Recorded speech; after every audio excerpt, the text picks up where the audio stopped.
गरीब व्यक्ति चाय बेच के प्रधानमंत्री बनाओ, क्या बुरी बात है।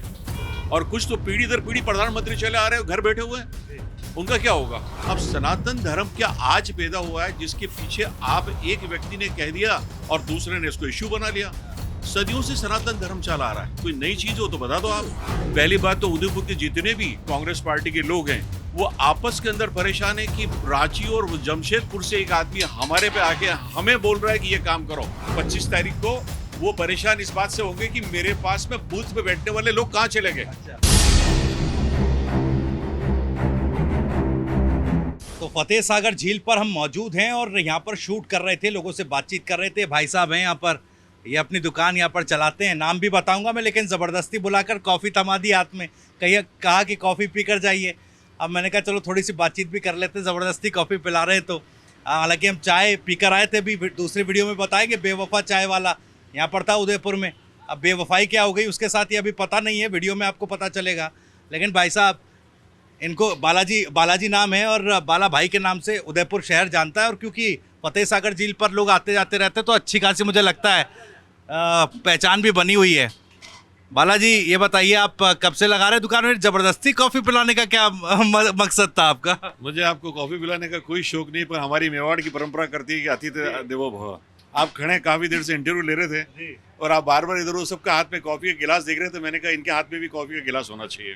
चलिए, तो ये राजस्थान उदयपुर वाला स्वागत है, परंपरा हमारे मेवाड़ की परंपरा है। मेवाड़ की परंपरा। हाँ जी, आपका स्वागत है मेवाड़ के अंदर। बताएं सर।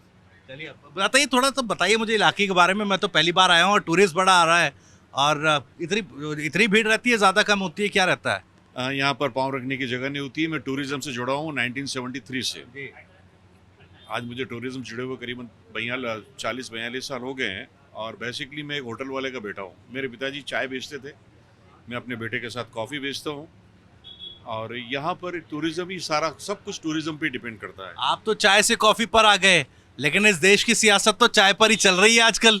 बिल्कुल सर, आपने सही फरमाया। चाय से कॉफ़ी पे आने में कोई बुरी बात नहीं है, पर देश की सियासत चाय से शुरू होती है और न जाने कहाँ जाके ख़त्म हो रही, पूरा देश भी नहीं जानता है। थोड़ा सा आप बताइए, आप मुझसे क्या जानना चाहते हैं इस बारे में, बताएं एकदम खुल के। आप एक इंटरव्यू लेने वाले हैं और आपके शब्दों में एक वो बाण होने चाहिए कि पूरा देश आपको सुन रहा है। अकेला मैं नहीं बोल रहा हूँ, आप बोल रहे हैं और आप सुन रहे हैं। बताएं आप क्या जानना चाहते हैं। यानी आज मेरा इंटरव्यू आप ले रहे हैं, पूरा ऑडिशन ले रहे हैं मेरा।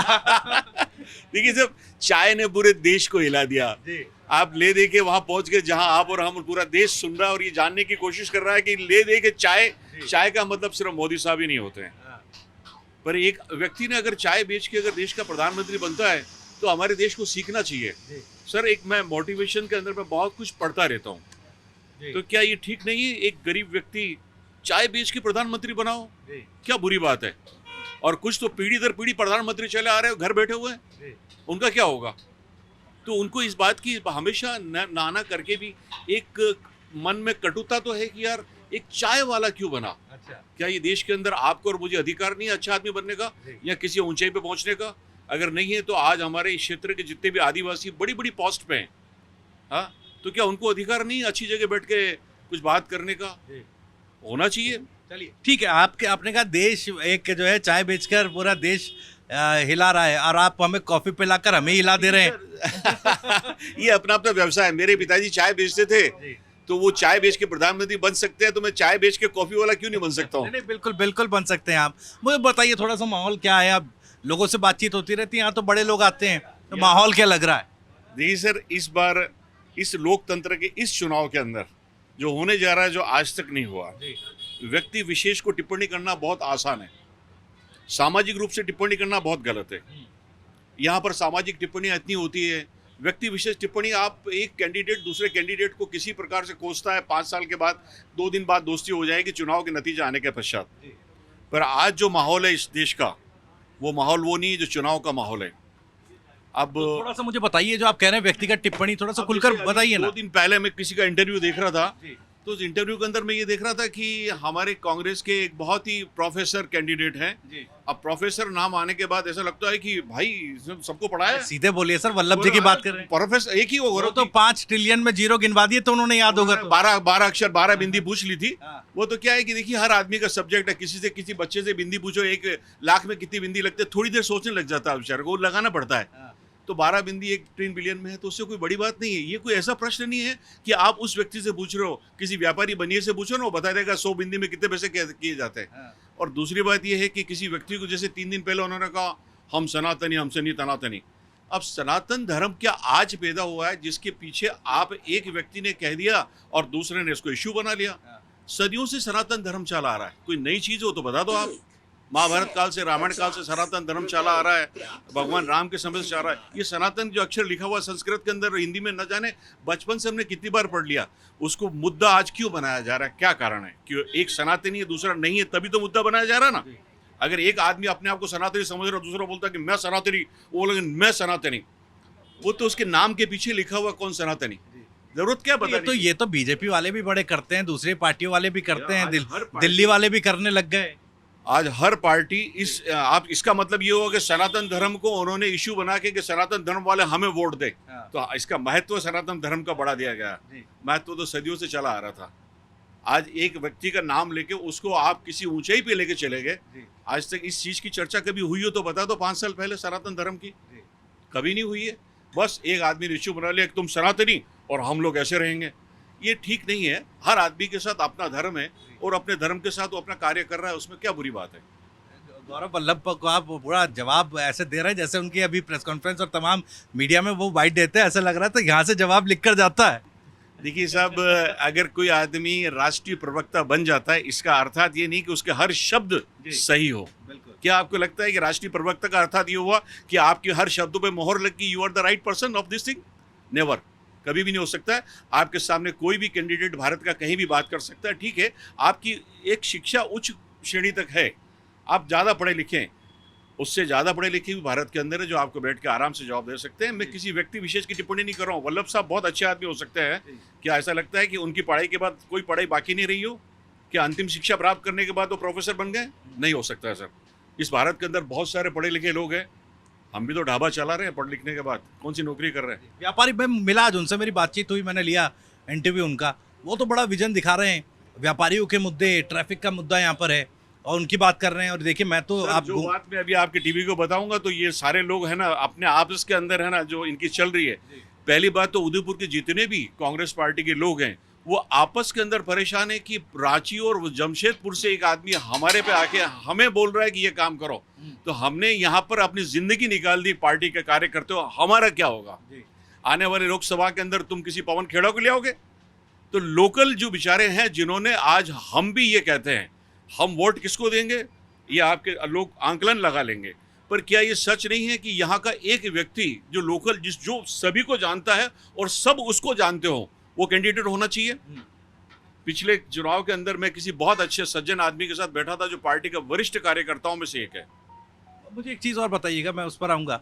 आपने कहा कि लोकल कैंडिडेट की बात हो रही है, लोग कह रहे हैं कि भाई देखिए इन्होंने तो अपना राष्ट्रीय चेहरा टीवी पर जो आता है वो तो खड़ा कर दिया। अब ताराचंद जैन साहब हैं, कटारिया साहब जितनी उनकी पकड़ नहीं है तो उतना जोर नहीं मार पाएंगे वल्लभ साहब के सामने। बिल्कुल सर, आप सही फरमा रहे हैं। जोर किसको देखना है? वो तो अंदर जाने के बाद बैलेट पेपर बताएगा ना जोर कौन बोल रहा है और कौन ताराचंद लड़ रहा है और यहाँ कौन राहुल गांधी लड़ रहा है। यहाँ तो ना राहुल जी लड़ रहे हैं ना मोदी जी लड़ रहे हैं। यहाँ तो सिर्फ एक ही आदमी लड़ रहा है कि जैसे ही अंदर जाएगा चुनाव चिन्ह देखने के बाद लोगों के अंदर एक मानसिकता बनी हुई है कि वोट किसको देना है। और आज जिस प्रकार से पूरे देश के अंदर अगर राष्ट्रीय प्रवक्ता का एक चेहरा है तो क्या बीजेपी किसी दूसरे कैंडिडेट को, जो बीजेपी के राष्ट्रीय पात्रा साहब हैं, संबित जी हैं, बहुत सारे लोग हैं, क्या वो किसी को नहीं ला सकते थे? पर हम भी चाहते थे कि लोकल कैंडिडेट आना चाहिए जिससे लोकल आदमी जाके किसी भी पार्टी से संबंधित व्यक्ति जाके ये कह सके कि भैया यार ये मेरा छोटा सा काम है यार, ताकि वो कहे हाँ यार मैं तो उसको जानता हूँ, ये फिलाना आदमी है। आज गौरव जी अगर उदयपुर आए तो गौरव जी किसी को, ठीक है, वो अपने कार्यकर्ताओं को जानते होंगे, बाकी गली मोहल्ले में उस मोहल्ले के कार्यकर्ताओं को लेके जान पहचान बढ़ाने के बाद भी क्या वो लोकल व्यक्ति को पहचान पाएंगे कि ये आदमी कौन है? नहीं। ताराचंद जी लोकल हैं और सारा दिन घूमते रहते हैं, एक एक गली घूमते रहते हैं, उनको बताना नहीं पड़ता ये रास्ता कहाँ निकलेगा और यहाँ पर कौन मिलेगा, वो तो उसी मोहल्ले में जाकर खड़े हो जाते हैं और वही कई हाल है। तो ये बहुत बड़ा फर्क पड़ेगा।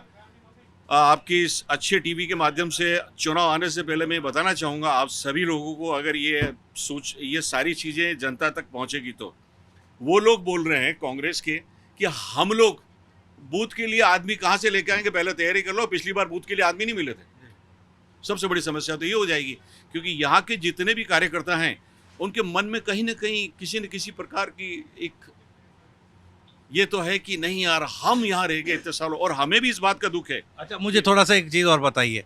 अब मैं आपसे बातचीत कर रहा हूँ, राहुल गांधी को लेकर आपने टिप्पणी की, वल्लभ साहब को लेकर आप टिप्पणी कर रहे हैं, समर्थक हैं, ऐसा तो नहीं कि पार्टी से जुड़े वगैरह हैं सर, आप? मैं ठीक है किसी भी पार्टी से कैंडिडेट हूँ, मैं समर्थक किसी का, मैं एक व्यापारी आदमी हूँ और मेरा धर्म इस व्यापार पे सिर्फ इतना ही है कि मैं अपना व्यापार करूँ, और जब मैं किसी मंच पे खड़ा हूँगा तो मैं मेरी पहचान अपने आप हो जाएगी कि किस पार्टी से बिलोंग करता है, और मेरे शब्दों से तो शायद ये पहुँच गई होगी मैसेज तो कि मैं किस पार्टी से संबंधित हूँ।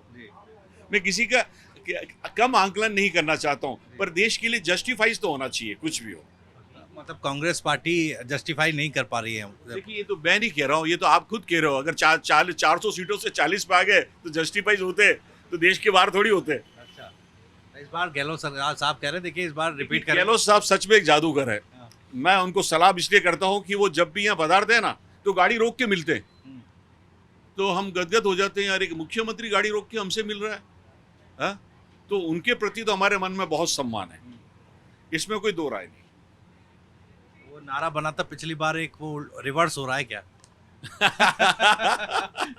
देखिए, ये तो जादू है गहलोत साहब का कि बुराई को। गहलोत साहब में इतनी काबिलियत है कि यार वो कभी भी रुक के, जब नेता प्रतिपक्ष थे तब भी यहाँ रुक के सबसे हाथ मिलाते थे, पूछते थे और क्या हाल है। तो ये कमाल तो है साहब।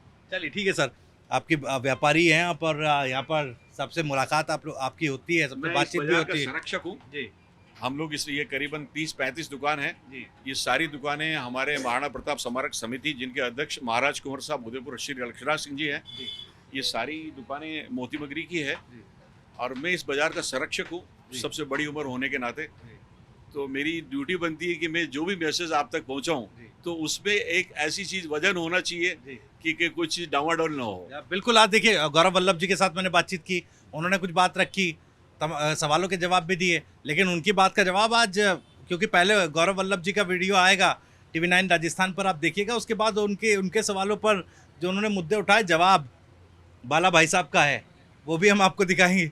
बहुत ये देख रहे हैं आप इस वीडियो में। बहुत बहुत शुक्रिया आपका इस चर्चा में। तो एक चैलेंज दे दिया वल्लभ साहब को, देखते हैं आप उधर से क्या प्रतिक्रिया है, क्योंकि बीजेपी से पहले तो आपने जवाब दे दिया है। टीवी के माध्यम से 25 तारीख को वो परेशान इस बात से होंगे कि मेरे पास में बूथ पे बैठने वाले लोग कहाँ चले गए। अच्छा। अभी तो हर आदमी की मजबूरी है कि यार मैं इस पार्टी का आदमी हूँ, मुझे पार्टी जुड़ा हूँ, तो उनके साथ थोड़ी देर तो जाएंगे ही जाएंगे। बाकी मेरे बहुत सारे दोस्त हैं जो उनके साथ रोज घूम रहे हैं। मेरे अभिन्न मित्रों में से एक है जो उनके साथ खड़े हुए हैं, हम साथ में रहते हैं। जब मुझसे वो पूछते हैं तो मैं कहता हूँ ये तो तू और मैं 25 तारीख को बात करूंगा, और तू एक बहाना बनाएगा, अरे यार मेरे को बहुत कहीं काम आ गया, 25 तारीख को निकल गया, ये सारे लोग निकल जाएंगे। देख लीजिए अब मास्टर प्लानिंग कहाँ से हो रही है। अब वल्लभ साहब को समझना पड़ेगा थोड़ा सा। ठीक है, अब थोड़ा सा आगे भी बढ़ेंगे, और उदयपुर में हम जान रहे हैं मिजाज जनता का, और कौन जीत रहा है यहाँ की जनता बता रही है। वीडियोस के जरिए तमाम मैसेजेस आप तक पहुँच रहे हैं। आगे बढ़ेंगे और भी जगह जाएंगे, बताएंगे आपको राजस्थान की राजनीति का हाल, चुनावी हाल। फिलहाल कैमरामैन साथी राहुल देव के साथ TV9 राजस्थान के लिए मैं भविष्य त्यागी।